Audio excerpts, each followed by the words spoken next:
Loved that. That was, yeah, so awesome. It was I pretty really hope great. this game three is. I'm hopeful for game three. These two I teams don't always know, play man. really good games against each other. I think the teams that I'm like stumbling over my words because I'm like that game was just, I'm like geeking out about it. But the teams that I think consistently make the most fun games for me to watch are uh, are Point Defense and Payzone and Child Support. Whenever they play against each other, those games are usually a lot of fun to watch. When I get to see Cheese Enema versus Payzone and Child Support, those are also good games. And when I get to see Amputees and Beware Tall Grass, those are also usually good games. Like those are probably my favorite combinations of teams to watch play. For sure, for sure. Lots of fun matchups. We do see the chat bans as you see in the white boxes there. They already happened. Lulu and Poppy coming out from Pecs, and then Jason Cassidy being banned out from Point Defense. The rest, as you see on screen, just happened. Jax, Darius, and Wukong rounding out the bans for Paisley and Child Support, while Point Defense goes with Kha'Zix, Teemo, and Amumu bans. So I guess they really didn't like the Teemo coming out from Pecs in game one when they took it away from Zabers, so they just decided to ban it out themselves this time. That left Urgot open. Finally, gonna see some Urgot play in this final. I can tell you all about Urgot for anyone who's new to watching or has just joined into the cast. Although maybe can't tell you quite as much as some of the Urgot players can. But Urgot has good long-ranged harass, which makes him a great bottom laner. He's durable. Terror Capacitor makes him harass resistant, and the position reversal makes for great ganks. The all-around good champion to have in the bottom lane. And he also plays a pretty good AD carry role up in the top lane if you want to bring him up there, although he does lack a sort of escape disengage. He has a weird backwards engage, which is pretty cool, but more often than not, he'll get caught up top and get killed off. But good champion to have in this game mode. Sometimes we see him banned, sometimes we see him picked, sometimes we just don't see him at all. We are gonna see a Fiora being locked in alongside Malphite by Peso and Child Support. Fiora, I mean, has really good damage, but I feel like if her snowballing gets stopped, she kind of becomes lackluster in the later portion of the game. Um, but definitely has her uses. Is just devastating, especially with that ult. If you can use it, kind of use it to your advantage in the fact that you are untargetable. Same way some people might use Master Yi's Alpha Strike. There are things you can do there. It also does tons of damage, of course. A pretty good dueler. We'll see how that runs through. I'm pretty excited to see that. And I think this is the first time that I've actually cast Fiora. I don't know though because we're rapidly approaching a whole lot of games cast. I don't know the number, but it's getting up there. And I don't recall Fiora, and Fiora is one of those champions that I've liked her damage, but it just seems that she's hard to engage with. I don't know anything about New Cat. If Half Hard picks that, I will be so lost. I could have told you everything about pre-rework Cat, although I hear good things about New Cat from Half Hearted, so kind of nice to see that highlight. But to touch on the other champions, I talked about Malphite in the last game. He's got pretty good chase with the Seismic Shard. Ground Slam's nice AoE attack speed reduction, and his ultimate's good. It's nothing to sneeze at, and it's an AoE, which is great. So he's a durable champion. He does bad things to the enemy team, and I mean, things. New Okay. Cat on top of Fiora, that's a lot of snowballing damage potential. But that means they're gonna have to their last pick, if Cat sticks, their last pick is gonna have to be someone really tanky alongside Malphite. They're not gonna have any other option. They're gonna need disruption. Ooh, is it gonna be Pantheon has disruption? Could be built a little bit bruiser-ish, but not what I was expecting. But there's a lot of damage potential though. There's just absolute insta-giving potential from both Cat and Fiora combined, even a little bit from Pantheon. And I mean, if Malphite can get one good initiation, that alone opens it up for both Cat and Fiora. But I'm not so sure. At the same time, though, what is interesting is there isn't much from the other side that can deny Cat's ultimate, the Death Lotus. I mean, we're looking at a possible stun from not Sauron, but of course it's going to be switched, I would assume. But from Brand, which is a skill shot, so it can be body blocked. It could also just miss. And aside from that, I mean, it's gonna come down to an arcane smash landing right next to Cat from Maokai. So this could actually really work out in favor of Cat to snowball it. But they're still gonna be squishy-ish. Maybe not so much. I mean, Cat is mobile. Fiora, of course, can kind of dodge in and out too. So that's kind of where their sustainability comes in. But aside from that, ton of damage potential coming out from Pecs. On the other side, though, we have Kog'Maw and Ezreal, so that's also going to be interesting. And then, of course, there's Brand as kind of their mage carry, and Nunu and Maokai as their kind of tanky guys. Of course, Nunu with both Kog'Maw or Ezreal is going to work out. I mean, anyone who has good auto attacks is going to be really good, especially with Kog'Maw because of that Bio Arcane Barrage. This is going to be an interesting final game for sure.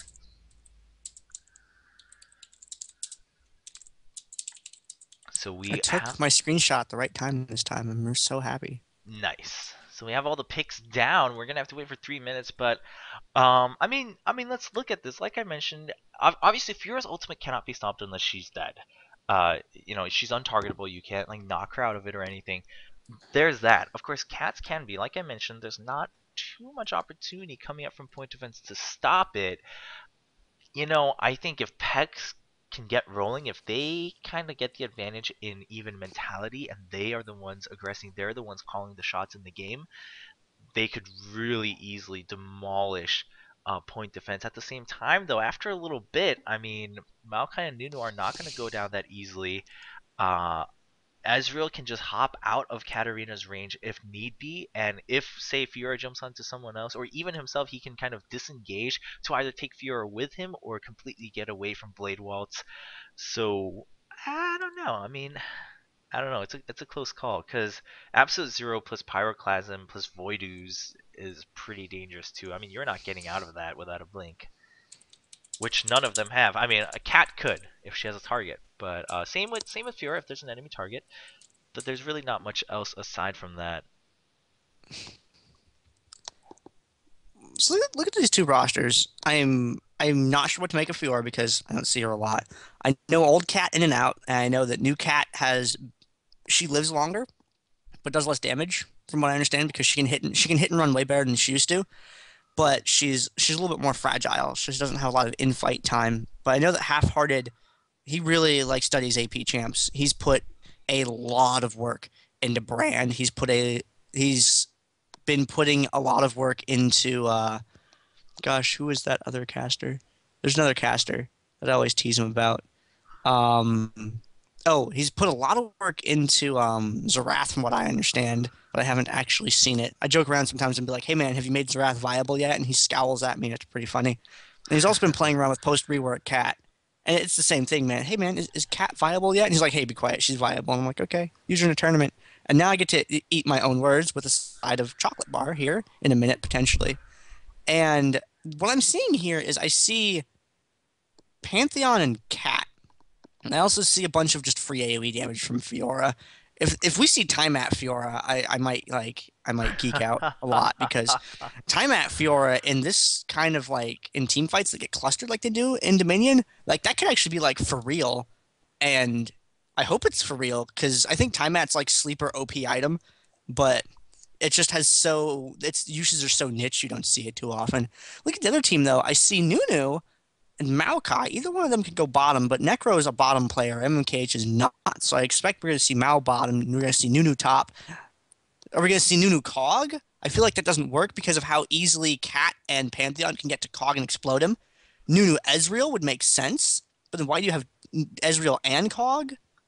I they're just lacking a tanky guy, I feel like. I mean, the But thing with Nunu going in place of Maokai is even if Nunu gets tanky, like you said, there's no way Nunu can guarantee stopping someone. I mean, you can Ice Blast them, and that might affect Fiora a little bit, but Cat, as soon as she's able to Shun Po to you, I mean, she doesn't care if she's slowed or not. So having Maokai up there for the team fights might be a much safer idea for both Ezreal and Kog'Maw. I think it's really going to come down to are Kog'Maw and Ezreal both going to go the standard, ranged 80 carry route, or are we going to see maybe kind of like a tanky poke Kog'Maw or things like that. There are variations available. And like you said, if they both go the standard route, while the damage potential might match Fiora and Katarina, they're much more susceptible as Fiora and Katarina, their skill sets are a little bit better suited to assassinating people. Whoa, that's a Fiora skin that I didn't know existed. Oh yeah, it was alongside the Halloween stuff. Very very fitting, you That's might say. very well drawn. Wow, that art's just so good. That hair is amazing. I need to high five the artist that drew that because that hair is just damn awesome. So A plus, Fiora, Headmistress Fiora art person. Reminds me of Bayonetta a little bit, distantly. Mostly because the glasses. Anything glasses reminds me of that though, because I'm weird. Yeah, their art department just gets better and better and better by the day. Like they make these full size posters and stuff that are like I've seen at MLGs. They're like these giant towering like banner freaking like whatever those giant things are called, tapestries or whatever. They're like 30 feet tall and like picture of Jax and I'm like eep. Like yeah, their art department's amazing. So many banners too on these guys. Ooh. They all have honored.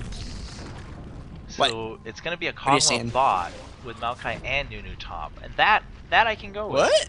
That I can dig. I totally forgot who we could have just checked the summoner and assumed the summoner was gonna go take Kog'Maw bot once again. Um, I can dig that. They're gonna need to support him bot again though.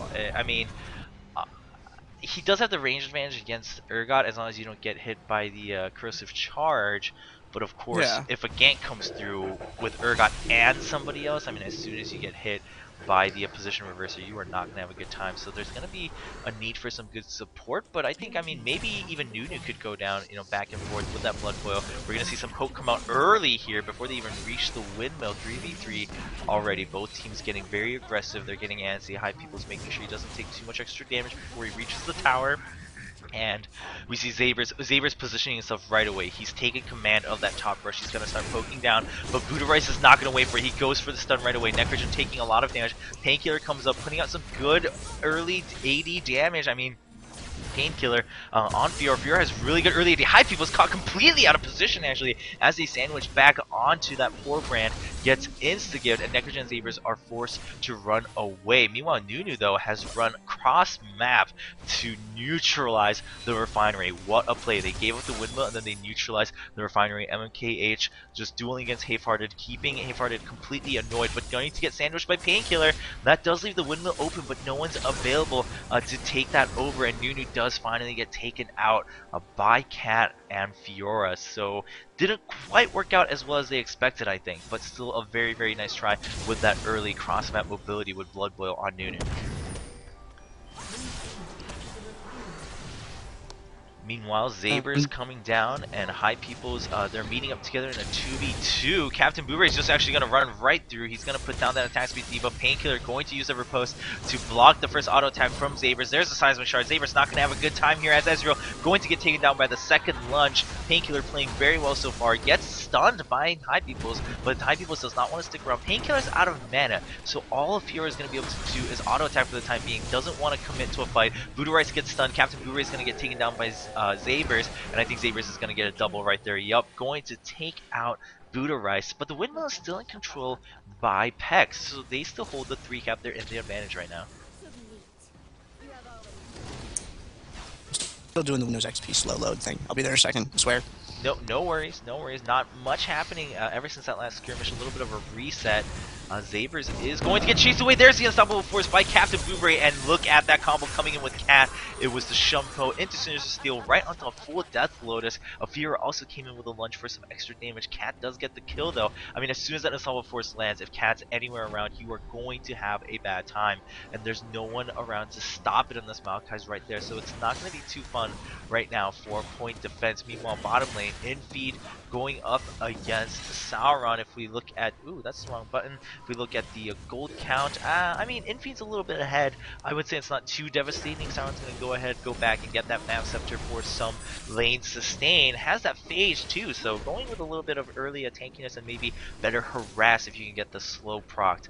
Meanwhile, up at the windmill, Captain Blueberry coming around from behind. It's still a 3v1 if he doesn't watch out. The Hayfart is actually going to come back in, but caught completely in an absolute zero. There's the Arcane Smash denying the Death Lotus, but Necrogen is going to pay for that. Very well played by MKH and Necrogen though. But Painkiller and Budorai show up, and they're going to clean house right now. Painkiller should be able to pick up the kill onto MKH. Ooh, High People's great Pyroclasm, not going to finish anyone off though. Painkillers gets the kill onto that. High People's was taken out. Sabers is at good health, but definitely doesn't want to commit. If he gets lucky with the poke, he might jump over and take out Budorai, but the Mystic Shot didn't connect over the corner, so just going to show himself, and Budorai is going to back off for a little bit while that pot does its thing, that HP pot, bringing his health back up. Meanwhile, bottom, Sauron's actually branching off, going to hit the Move Speed Shrine, and then just going to come back into towards his tower, going to get ready to defend against that. Make sure he can clear it fast enough. Budorai is actually just going to back off, but Painkiller is here, so Budorai might have to come back down to help. Budorai did complete his teleport though, so Painkiller uses Blade Walls to deny a lot of that damage. Tower still gets neutralized. Captain Blueberry is here. Hayfart is there with the Death Loads. Zebra's not in a good spot. Captain Blueberry should be able to pick up the kill. One auto attack and the second one, that's the kill. It's actually the ground slam that gets it. Hayfart gets the reset, is still alive. Eventually goes down to the dot from High People's brand, but here comes the Mandarin and the Unstoppable Force. What a combo! Pantheon's gonna drop right onto that, gets the kill onto High People's, and now they're chasing away Necrogen, and MKH is completely separated from his teammates. What a play coming out from Pecs. That was just annihilation. Great timing by Captain Blueberry onto Budorai's ultimate from Pantheon. Hatefart is already back with that revive. Could get the kill here if he can get the Shun Po. I don't know if he's going to be able to close the gap. No, it's not going to happen. Painkiller is looking at sandwiching that too, but not possible. Meanwhile, Captain Blueberry takes some good damage for MKH, but of course Budorai's is going to chase him away. And they are able to pick up the windmill just fine while that's going on. It only takes one or two people to zone MKH back, and the other people can remain and cap. And that's an important thing to remember when you are playing Dominion, is that when you have successfully caused an enemy to flee, split one of your people off, have them go back, have them pick up that tower. That way you don't get caught with a neutral point or anything like that. Down at the bottom end of the map, however, High Peoples and Sauron are able to take care of Urgot down in the bottom lane. Painkiller coming down to defend the point. Captain Blueberry following there shortly thereafter. And Sauron now returning to help take care of Painkiller, forcing Painkiller back a little ways. Captain Blueberry staying in the thick of things to try and deliver as much damage as he can. Infeed is alive once again and trying to catch up to the fight. Wants to be able to deliver that damage. Misses Sauron, unfortunately, with the skill shot there, so he's not able to get the Seeker shot on that Acid Hunter. And Sauron's going to go ahead and back off. He's going to recall on out of there. Up at the top half of the map, though, we have MKH throwing down the occasional snowball on Halfhard's Katarina up at the top. And Minion Wave being pushed up there. It seems like he's opting to go for Bouncing Blade first. 1 point in Shunpo right now, putting the other points in his Sinister Steel there. So it looks like he wants to have that burst damage from the Q and not going to have too much coming from his other abilities yet. The bottom lane, though, Urgot getting taken down again by the Brand and the High Peoples and Sauron combo. Now pushing up against the point for a second time. Painkiller, Captain Blueberry in with the ultimate right there. Throws High Peoples up into the air. Painkiller dashes in to finish him off. Twisted Advance, though, keeps Fiora away from Sauron, so not able to deliver any extra damage to him, and now they're going to start chipping away at Captain Blueberry, but are they going to be able to do so before Sauron gets taken down? His HP is getting dangerously cheesy, and he gets taken out, and shortly thereafter, his pal Necrogen follows. I mean, that was still a great fight, though. Of course, the Acadian Surprise does pick up the kill. Meanwhile, top Zabers gets a kill and is going to start channeling, gets the neutrals onto the windmill, is going to get the capture, giving his team the extra damage buff for a little while now. We're going to see Painkiller going straight for the Boneyard. High Peoples is here, but High Peoples is very squishy right now. If Painkiller gets the first jump, ooh, that's not going to be a good time. And there's the Blade Walls completely denying the tower damage. Oh, but a great stun as Painkiller comes out of the Blade Wall. It's well played by High Peoples, picking up the kill under the tower, even though Fiora tried to use her skill set to her advantage. excellent kill in favor of point defense. And we're going to see Necrogen actually go straight for the tower now. They're just swapping back and forth, and no one is nearby. The neutralize might happen. No, Pantheon is going to land here just in time. Malphite's also going to get there in time, apparently. Pantheon actually canceled his ult, saw that Malphite was going to be there, and now it's Necrogen and Sauron against Blueberry and Infeed. That's highly in favor of Blueberry and Infeed. But High Peoples also shows up. It's a 3v2. How is this going to play out? Necrogen completely cutting off Infeed. Infeed does use the sideway avenue to his advantage. There's a position reversal. It gets knocked away by Arcane Smash, though. Meanwhile, Blueberry getting kited by Sauron and High Peoples, and that leaves Necrogen completely separated. Poor Malachi, completely rejected by his teammates, gets sacrificed, and the tower is still in favor of Pecs as they use a defensive garrison to heal it back up. And not up on the top end of the map. It's just Pantheon getting a few last hits on minions, just making himself have a presence up there, giving the members of point defense a reason to stay up on that top end of the map and not push out. It's another thing to note about this game mode. Sometimes just being present makes other people rethink things. And by being up there, you know, that does that a little bit. Buddha Rice picks up the Storm Shield in the middle of the map. No one is able to get there in time to contest it, but now they're heading up to deal with Nunu. It looks like they might actually go for the dive on this. Captain Blueberry is getting pretty close in there. Gets in range. Buddha Rice goes in as well. There goes the Airborne off. Throws MMKH up. Buddha Rice able to help take him down, and now Ezreal from behind the point. Zaber's shooting away at the enemy team, but has to arcane shift on out of there because he knows that his chances are a little bit ugly if he stays there by himself. Painkiller coming around from the back, though, to help pincher that attack there and take him down. It's going to leave it wide open for them to go over to the drill. However, in the bottom lane, a completely different thing is going on. Whereas they lose points up top, the point's going to get turned around on the bottom as point defense is able to secure it. So they're trading 2 points for 1 point, but they can probably get the drill back pretty easily. Just depends on if Necrogen's going to be able to defend this for very long or not. Yeah, and ooh, they had to use both ults to barely take out MMKH, and there's Pyroclasm. Good separation by Hayfire and Painkiller. Very well played. Ooh, barely misses the stun coming out from High Peoples. Hayfire taking so much damage. Sauron is just doing work right now. They are slowed by that Phage, and we're going to see Sauron continue to chase Painkiller, going to get that kill too. Double kill for Sauron. High Peoples meanwhile locks down Blueberry. Sauron's going to come back for that kill. They're under the tower. Sauron's taking tower damage, but they don't care. They know that they can take it. Meanwhile, Necrogen is still defending against Buddha Rice and Envy.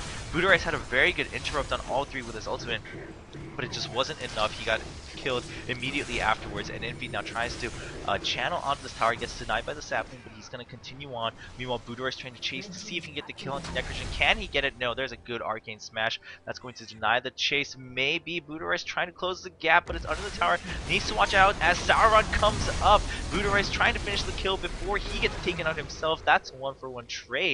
And I think I heard Godlike for Sauron's Kog'Maw. That is a dangerous Kog'Maw right there.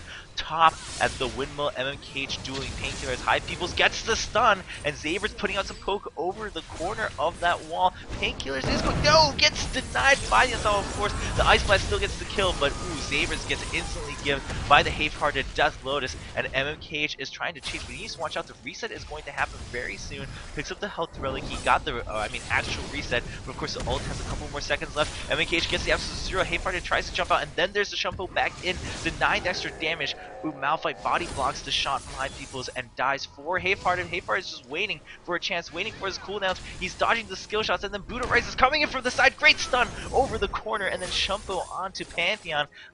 Brand was already killed by Buddha Rice. Very well played. Meanwhile, on bottom, Infeed's also been taken very low by Sauron and Necrogen. Once again, Necrogen doing really good work for Sauron right now, ganking bottom constantly. They're doing great duo work.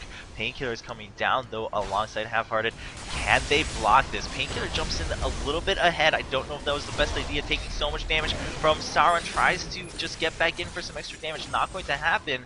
I think was aiming for the blade walls, but didn't connect. Half-Hearted now left alone, waiting for Buddha Rice to come in, but it's kind of the similar situation. Half-Hearted still alive. The Sauron trying to get the kill. Oh my gosh, the shutdown coming up from Half-Hearted, gets the reset and tries to jump out, but the Acathian Surprise is still going to get the kill. And Ron has 2 deaths to his name, but his team has 4 points. They've recovered all of the down. Yeah, they've recovered all of the Nexus health gap that they were down prior to that. 2 quest objectives are going to be in the lower part of the map there, and MKH and Buddha Rice seeing each other, waving hello, and then parting ways, only to meet up again on the other side of that. MKH is going to try and delay this point for a little while. His team is alive, and they're heading on down towards the lower half of the map. MKH is going to get taken out, and it looks like they're going to make a swing down for the bottom lane, but that means there's no one up there to go for the windmill. Half-Hard is doing the smart thing. He's breaking off from the point, heading up to the windmill right there, and Zabers gets a sense of, hey, wait a minute, someone should be up there. Maybe I'll do it. So Ezreal's going to go ahead and scoot Alu on up there. Painkiller's going to walk by, get shot a little bit for his troubles, and Half-Hard is going to be intercepted by MMKH, and Fiora just continues her way on up towards the top of the map. You know, right now the point defense is the ones calling the trades. They're calling which towers to trade back and forth. They're the ones holding the 3 cap. They have a strong advantage. MMKH is going to get taken down here for sure. Sabers is just making sure he doesn't get caught himself. He's just trying to poke, delay this. He does have the damage buff, so ooh, look at that damage from Painkiller. The tower might be enough. Oh, barely survives. Sabers still wants to delay as long as possible. Essence Flux not going to connect, but the Mystic Shot does go through. There's the Unstoppable Force still. I think Cat's going to pick up the kill, no problem, onto Sabers, and the tower has been neutralized. They're going to comfortably take that. Meanwhile, the refinery's been neutralized by point defense. Point defense is everywhere on this map this game. Infeed, oh my goodness, is that going to be enough? The Pyroclasm should be enough, along with Commons Living Artillery. Great pickoff as he's trying to go back to base to heal. Meanwhile, Painkiller gets completely denied, but there's the Blade Wall. Completely denying the damage. Sauron was exhausted. They get the kill, and then we see Fiora go down. Buddha Rice now caught right on the Acanthian surprise by Necrogen's Arcane Smash, but he's still going to turn around, pick up the kill with the guaranteed crit, and Captain Blueberry trying to recapture the refinery. They only have the windmill right now. They're going to get the refinery back to 2 casts, but they're still down 3-2. And things being a little bit crazy for a bit there, but now it's going to change up just a tad. MMKH throwing the snowball, but doing it as Cat was approaching, and you really don't want to do that because she's going to have the shield up. You want to wait until after it lands, you want to blink your eyes, and then you want to use an ability on her so that she takes full damage from it. Because she's going to be able to get away anyway with the tower right there, and with the W move speed increase from it. Now Captain Blueberry trying to get into Zabers right there. He's able to deliver a ground slam and a seismic shard, keep him slowed a little bit there, but he's just going to hang back and keep on shooting. Now Brand coming up from the bottom there. Painkiller's going to see him and then think just twice before engaging right there. The Absolute Zero does not quite do too much damage. A Pyroclasm gets a couple of good bounces, not quite the full amount. Painkiller stunned right there, takes some extra for that. And point defense is kind of pushing him back. Zabers and High Peoples are both good on health and mana. MKH is looking a little bit low. Garrison on the tower up at the top saves it for right now. And they're trying to get the channel off on it. Half-Hard goes over the wall for the interrupt with a Shunpo and W combo. And now there goes the Blade Waltz right there. We're going to see just how many kills they're able to pick up. Fiora gets one right there and stopped during the Unstoppable Force, it looks like. Malphite gets taken down there, and can Zabers and Painkiller do this? Zabers, I'm scared for you. The minions killed Zabers up at the top, and now High Peoples is going to be able to go straight up for this tower. If you just go straight for the tower, High Peoples, click it, neutral it. Come on, please, High Peoples. There we go. High Peoples is going to possibly even get the capture with the help of minions. Half-Hearted is here, but the minions are going to do work. Nope.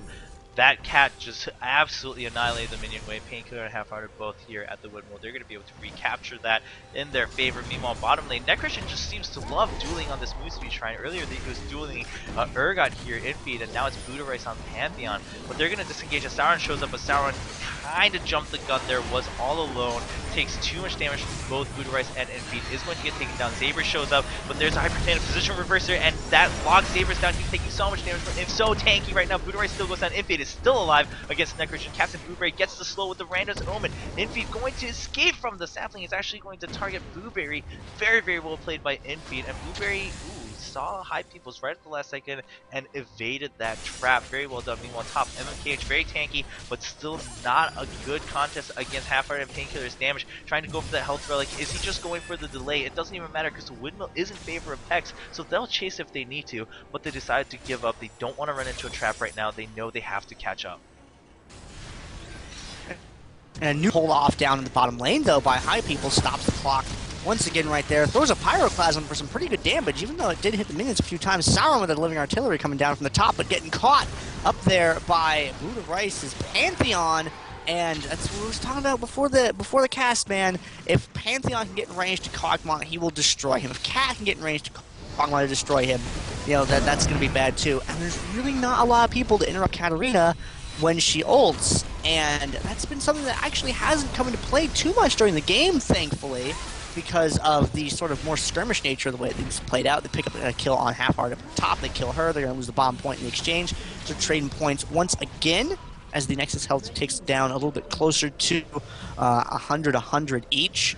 As the game moves on, heading towards the 20th minute there, you see Sauron starting to get a little bit up there in deaths now. He got 6 deaths, but his build is a little bit zany. I mean, he's got all the attack damage items that he needs, but he's just struggling to stay alive. He keeps getting caught from one angle or another, and there's really just no one that can specifically protect him. They don't have a very powerful disruption champion on their roster this time. I mean, yeah, they've got a stun with Brand, and yeah, they've got one airborne with Necrogen, but really what they've got is a lot of people who are durable simply because of their HP and their defensive stats, not so much because of their disruption ability. Meanwhile, top lane, it's going to be a full fight. Necrogen comes in to try to defend it. Zabers gets caught out of position once again, though he is going to be able to Arcane Shift over the wall, but great Unstoppable Force picks him out, gets the snipe, and now it's just MMKH all alone. Painkiller, Buddha Rice, and we're going to see Captain Blueberry just jumping onto him. He does have a Guardian Angel. I don't know if they see that. He does finally go down. They're going to start channeling us to tower. Buddha Rice needs to watch out, though. Yeah, there we go. He's going to back off, make sure he doesn't get Ice Blasted. They're going to pick off the kill as we see Nunu revive from that Guardian Angel. And the windmill going back in favor of Pecs. Meanwhile, we see a red ping going down at the drill, so they know that Blueberry has left the windmill, but he's actually not going to commit to there. He's just going to pick up the Mooseby Shrine. And meanwhile, bottom, Infeed's doing really good work to High Peoples. High Peoples picks up the health relic, but I don't know if that's going to be enough. Infeed gets stunned once again, but the Acid Hunters are locked in. He gets the kill, and that's going to draw the attention from Necrogen down to the bottom. So we're going to see Necrogen hit that Mooseby Shrine. Is he going to get there in time to get a gank and possibly no, he's just going to go straight for the tower. He knows that that's going to force Infeed to either come and duel him, or Infeed has to go back, and then if he chose to go back to base, that's going to attract Half-Hearted to come down. He might get the Nuge Flies here. There's the Champel, though. No, Necrogen gets the 9. He's going to have to be chased away. Meanwhile, at the top portion of the map, there's the Blade Wall, single target doing so much damage. That's a quick kill, and then Sauron gets absolutely just dogpiled upon by Captain Blueberry and Buddha Rice. That's a knock-up and a stun. Ooh, but the Acadian Surprise gets the kill with the true damage burst as his passive after his death. So Zabers is still alive at full health, but I think he's going to be okay for the time being. High Peoples is here to help him out. I mean, Captain Blueberry's at good health, but Painkiller still a little bit squishy and already used Blade Wall, so he does not have a way to mitigate that damage. And Pyroclasms try to catch both of these champions, but it only hits Captain Blueberry, and that's going to give the window of opportunity for Painkiller. And also Half-Hearted comes in with the Death Lotus. The reset has been acquired, and Cat's just going to stop right there. They're going to push out the main wave. They don't want to run into any more traps. Pecs knows exactly what's going on. They want to play it safe. They want to make sure that they secure the victory rather than do something really rash. At the bottom of the map, Infeed does get caught, but he uses a position reverser to put himself in better position next to his teammate. Very, very good decision making, and Buddha Rice is going to make sure that Sauron gets chased away alongside Necrogen. Bottom lane is going to be reset. We do see High Peoples coming in from base, and we do see Buddha Rice coming in for the stun onto Sauron, but that's going to have to break off. Meanwhile, at the windmill, we have a continued by Zabers, gets sniped once again by the Unstoppable Force, and now it's Painkiller and Blueberry onto MMKH. Blade Walls denying the damage from Absolute Zero.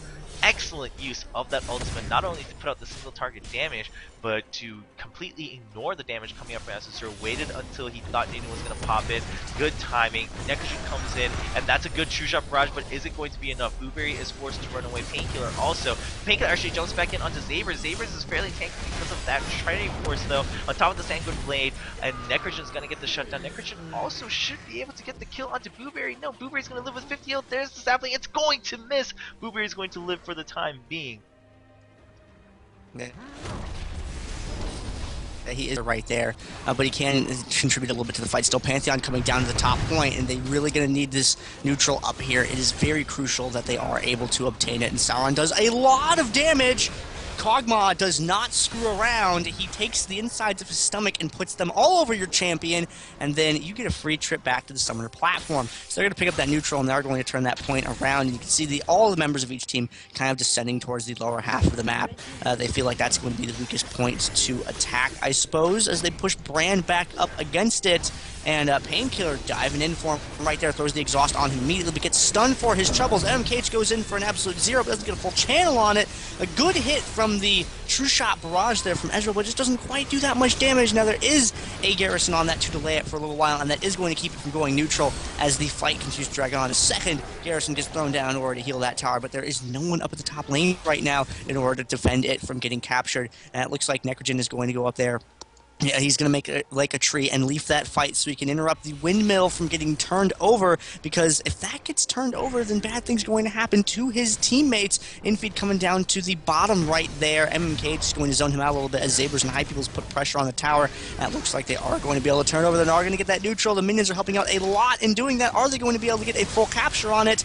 We're going to find out right there. A little bit of an interception by MKH is going to allow them to secure the point. The Blade Waltz goes down, but it's a little bit too late to stop it from happening. And now Infeed and Painkiller low on health down at the bottom lane. Zabers does get taken out there, but they're really not in a position for them to counter push or anything after this, even when the point does go neutral. Necrogen and Sauron doing a really good job of defending the refinery over there. Sauron low on hit points, but if he stays, he could stay active on the map, or he could go back to try and heal. I'm not sure which one he'll do. We'll have to see. Painkiller with the ruler trying to fight that tree right there, and Necrogen gets the snare off, gets a damage in from the sapling right there. Painkiller goes in to try and take him down, and that's a duel that I'm not sure Painkiller can win, especially with High Peoples coming in trailing from behind right there. The Pillar of Flame misses as she dashes right on out of that. Zabers comes around from the side, collapsing in on it, and there's just, I don't think that there's a way for Pays Evelyn Child Support to be able to turn this around at this point, especially in such a lopsided team fight that they've just gotten into. Half-Hearted is too far away from any points. There's not going to be any neutrals made from here, and guys, Point Defense is going to beat Pays Evelyn Child Support to take first.